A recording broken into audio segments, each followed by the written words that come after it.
بسم اللہ الرحمن الرحیم۔ السلام علیکم ناظرین۔ اسرائیل حضرت یعقوب علیہ السلام کا لقب تھا۔ اسرائیل کے معنی ہے عبداللہ یا خدا کا بندہ۔ بنی اسرائیل حضرت یعقوب علیہ السلام کے قبیلے کو کہا جاتا ہے۔ بنی اسرائیل کے متعلق تاریخی حقیقت یہ ہے کہ انہوں نے بہت سے نبیوں کو ناحق قتل کیا، جن میں ان کے اپنے ہی قبیلے کے حضرت زکریا علیہ السلام اور حضرت یحییٰ علیہ السلام بھی شامل ہیں۔ حضرت ابراہیم علیہ السلام کے 2 بیٹے تھے۔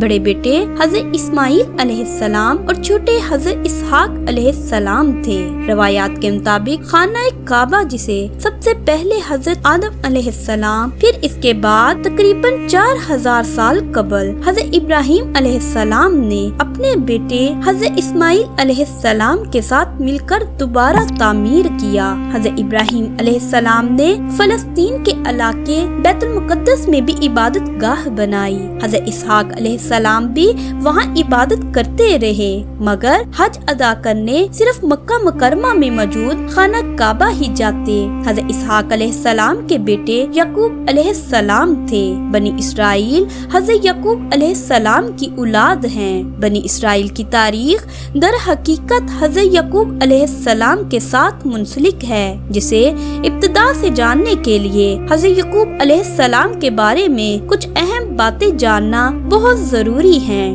حضرت اسحاق بن ابراہیم علیہ السلام کے 2 بیٹے تھے، ماہیز اور یعقوب۔ کہا جاتا ہے کہ باپ بڑے بیٹے ماہیز اور ماں چھوٹے بیٹے یعقوب سے زیادہ محبت کرتی تھی۔ ایک دن باپ نے بڑے بیٹے سے فرمائش کی کہ انہیں شکار کا گوشت کھلایا جائے۔ یہ سن کر ماہیز شکار کی غرض سے جنگل کی طرف چل دیا، جبکہ ماں نے حضرت یعقوب علیہ السلام سے کہا کہ تم جلدی سے بکری ذبح کر کے باپ کی خدمت میں گوشت پیش کر کے دعائیں لے لو۔ جب بڑا بیٹا ماہیز شکار کر کے واپس آیا تو یہ دیکھ کر بہت رنجیدہ ہوا کہ یعقوب علیہ السلام نے اس کے آنے سے پہلے ہی والد کو گوشت کھلا دیا۔ اس بات پر اس کے دل میں بھائی یعقوب کے خلاف دشمنی نے جنم لے لیا۔ صورتحال کو بھانپتے ہوئے ماں نے یعقوب کو مشورہ دیا کہ وہ بھائی کے غیظ و غضب اور اناد سے بچنے کے لیے گھر چھوڑ کر اپنے ماموں کے ہاں چلا جائے، جو کہ عراق کے شہر حران میں مقیم تھے۔ چونکہ اس مشورے میں باپ کی بھی رائے شامل تھی تو مناسب سمجھتے ہوئے حضرت یعقوب علیہ السلام رات کے پہلے پہر ہی گھر سے نکل گئے۔ وہ رات اور اگلا دن بھی سفر میں گزارنے کے بعد اگلی رات ایک آبادی کے قریب کھلی جگہ میں پتھر کو اپنا تکیہ بنا کر سو گئے۔ آنکھ لگی تو خواب دیکھا کہ زمین سے آسمان تک ایک سیڑھی لگی ہوئی ہے، جس کے ذریعے فرشتے اوپر نیچے آ جا رہے ہیں۔ اسی اثنا میں اللہ نے آپ علیہ السلام سے مخاطب ہو کر کہا کہ عنقریب میں تجھ کو برکت سے نوازوں گا اور تیری اولاد کو وسیع کر دوں گا اور یہ زمین تیرے لیے کر دوں گا اور پھر تیرے بعد تیری اولاد کے لیے۔ ناظرین، کہا جاتا ہے کہ اسی وعدے اور بات کو لے کر بنی اسرائیل یعنی یہود آج تک دعویٰ کرتے ہیں کہ یہ زمین یعنی فلسطین تو خدا نے ہمارے نام کر دی ہوئی ہے اور یہ اللہ کی طرف سے ہبہ ہے، لہذا کوئی دوسری قوم اور فلسطینی مسلمان کس طرح سے اس پر اپنا حق جتا سکتی ہے۔ روایات میں آتا ہے کہ حضرت یعقوب علیہ السلام جب خواب سے بیدار ہوئے تو بہت خوش تھے اور اللہ کا شکر ادا کیا اور منت مانی کہ جب بھی میں سلامتی کے ساتھ اپنے والد کے پاس پہنچوں گا تو اس جگہ جہاں یہ خواب دیکھا تھا اللہ کی عبادت کے لیے ایک گھر تعمیر کروں گا اور اپنے مال کا 10واں حصہ اللہ کی راہ میں قربان کر دوں گا۔ چنانچہ اس جگہ کو چھوڑنے سے پہلے آپ علیہ السلام نے اس پتھر جسے تکیہ بنا کر سوئے تھے اور خواب میں یہ تمام بشارتیں ملاحظہ کی تھی، اس پتھر پر تیل مل دیا تاکہ واپسی پر اسے پہچاننے پر آسانی ہو سکے۔ البتہ جب حضرت یعقوب علیہ السلام اپنے ماموں لبان کے پاس حران شہر پہنچے، ماموں بھانجی کو دیکھ کر بہت خوش ہوئے اور سینے سے لگایا اور خوب خاطر تواضع کی۔ روایات بتاتی ہیں کہ لبان کی 2 بیٹیاں تھیں، بڑی کا نام لیا اور چھوٹی کا نام راہیل تھا۔ چونکہ چھوٹی بہت حسین و جمیل تھی تو یعقوب علیہ السلام نے چھوٹی بیٹی راہیل کا اپنے لیے رشتہ مانگا، جس پر لبان نے کہا تم 6 سال تک میری بکریاں چراؤ، کچھ روایات میں 7 سال تک بھی لکھا ہے، تو پھر میں تمہاری شادی اپنی بیٹی سے کر دوں گا۔ اس وعدے پر حضرت یعقوب علیہ السلام 6 یا 7 سال تک ماموں کی بکریاں چراتے رہے۔ جب مدت پوری ہوئی تو لبان نے اپنے قریبی عزیز اقارب اور دوست احباب کو جمع کر کے یعقوب علیہ السلام کا نکاح اپنی بیٹی سے کر دیا۔ اب شادی کی پہلی رات جب یعقوب علیہ السلام اپنی دلہن کے پاس گئے تو پتا چلا کہ ان کا نکاح راہیل سے نہیں بلکہ بڑی بیٹی لیا سے کر دیا گیا ہے۔ صبح ہوئی تو ماموں سے دریافت کیا کہ یہ کیا ماجرا ہے۔ ماموں نے جواب دیا ہمارے ہاں رواج کے مطابق ایک بڑی بیٹی کے ہوتے ہوئے چھوٹی بیٹی کی شادی نہیں ہو سکتی۔ یعقوب علیہ السلام نے فرمایا ماموں جان میں نے تو چھوٹی کا ہاتھ مانگا تھا۔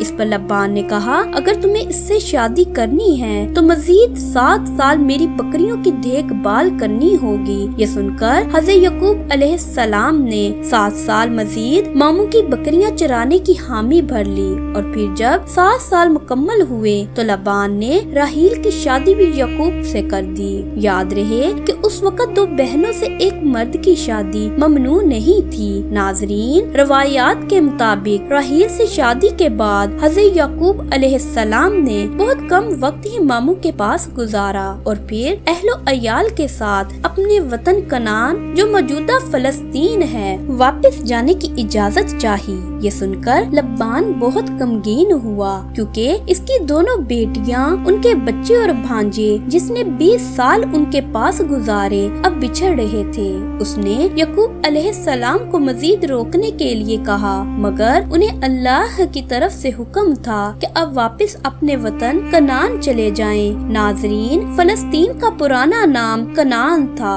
اور انہیں حکم تھا کہ وہاں جا کر دین حق کی تبلیغ کریں، اس لیے ماموں سے اجازت لے کر واپسی کے سفر پر روانہ ہوئے۔ بھانجے اور اپنی بیٹیوں کو رخصت کرتے ہوئے لبان نے انہیں جہیز کے طور پر بہت ساری بھیڑ بکریاں اور سامان خرد و نوش عطا کیا۔ کہا جاتا ہے کہ حضرت یعقوب علیہ السلام نے سفر کرتے ہوئے کنعان کے قریب پہنچ کر ایک ایسی جگہ پڑاؤ ڈالا جہاں قریب ہی ان کا بھائی ماہیس رہتا تھا، مگر یعقوب علیہ السلام کو اس بات کا علم نہ تھا۔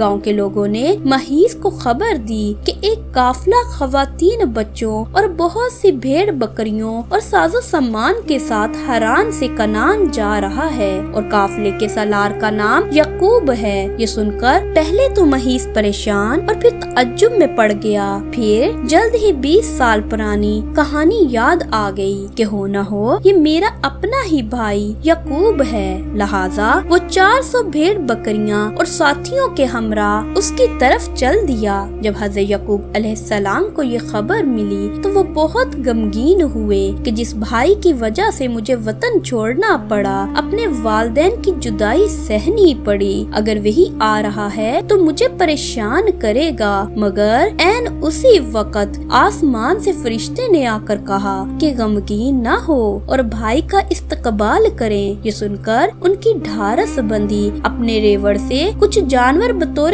تحفہ لیے آگے بڑھ کر خود بھائی کا استقبال کیا۔ ماہیس نے جب اتنی مدت کے بعد بھائی کو دیکھا تو سب غصہ بھول گیا اور پاس آ کر یعقوب علیہ السلام کو سینے سے لگا لیا اور ساتھ لے جا کر خوب خاطر تواضع کی۔ حضرت یعقوب علیہ السلام چند روز بھائی کی میزبانی میں گزار کر جب آگے بڑھے تو 20 سال پرانے راستے کو تلاش کرتے ہوئے یروشلم کے قریب اس مقام تک پہنچ گئے جہاں انہوں نے 20 سال قبل پتھر کے تکیے پر سر رکھ کر رات گزاری تھی اور خواب میں بشارت پائی تھی۔ تب انہیں اپنی منت یاد آ گئی، لہذا بیٹوں کو ساتھ لے کر اس پتھر کو تلاش کرنا شروع کیا جس پر تیل مل کر گئے تھے۔ اگرچہ بہت وقت گزر چکا تھا لیکن اللہ تبارک و تعالی کی مدد اور تائید حاصل تھی، اس لیے جلد ہی وہ پتھر تلاش کر لیا اور اپنی مانی ہوئی منت کے مطابق بیٹوں کے ساتھ مل کر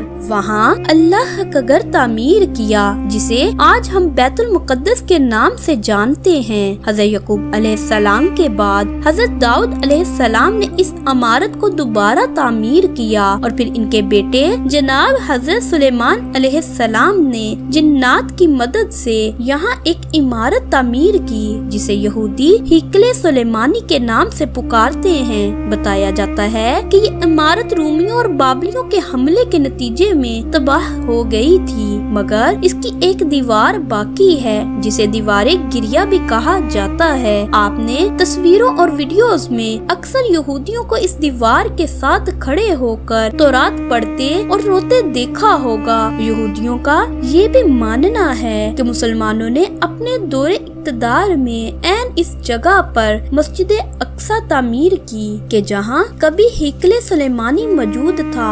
اس لیے ان کا کہنا ہے کہ ہمیں جب بھی موقع ملا نعوذ باللہ مسجد اقصی کو شہید کر کے دوبارہ گریٹ ہیکل تعمیر کریں گے۔ حضرت یعقوب علیہ السلام کے بیٹے حضرت یوسف علیہ السلام تھے جو مصر کے بادشاہ بنے۔ حضرت یوسف علیہ السلام اور حضرت بنیامین حضرت یعقوب علیہ السلام کی دوسری محبوب بیوی راحیل کے بیٹے تھے۔ بنی اسرائیل میں پھر حضرت موسیٰ علیہ السلام مصر میں پیدا ہوئے۔ ان کے بعد حضرت داؤد علیہ السلام صحرائی سینائی کے علاقے میں پیدا ہوئے جو بعد میں فلسطین چلے گئے۔ جب داؤد علیہ السلام نے انتہائی طاقتور جالوت کو اللہ کی نصرت سے غلیل سے پتھر مار کر گرا دیا تو فلسطین کے بادشاہ سول نے حسب وعدہ ان کی شادی اپنی بیٹی مشل سے کر دی۔ سول کے مرنے کے بعد حضرت داؤد علیہ السلام فلسطین کے بادشاہ بنے۔ داؤد علیہ السلام کی وفات کے بعد ان کے بیٹے حضرت سلیمان علیہ السلام فلسطین کے بادشاہ بنے۔